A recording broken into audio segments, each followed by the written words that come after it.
ایک دور دراز علاقے میں ایک بستی تھی جہاں سب لوگ خود کو بہت عقل مند سمجھتے تھے، مگر ان کے فیصلے انتہائی بے وقوفانہ ہوتے تھے۔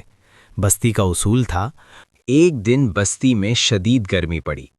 کنواں بالکل پاس تھا، مگر لوگوں نے فیصلہ کیا کہ کنویں کو اٹھا کر سایہ دار درخت کے نیچے لے جایا جائے۔ سارا دن لگ گیا، کنواں وہیں۔ ایک دانا مسافر بستی میں آیا۔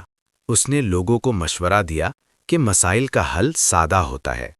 لوگوں نے اسے بے وقوف کہہ کر بستی سے نکال دیا، کیونکہ وہ ان کے اصولوں کے خلاف بات کر رہا تھا۔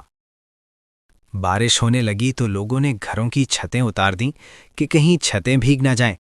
نتیجہ یہ نکلا کہ سارا سامان بھیگ گیا اور بستی میں شور مچ گیا۔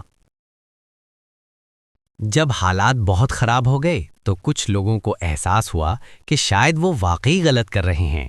انہوں نے مسافر کو واپس بلانے کا فیصلہ کیا۔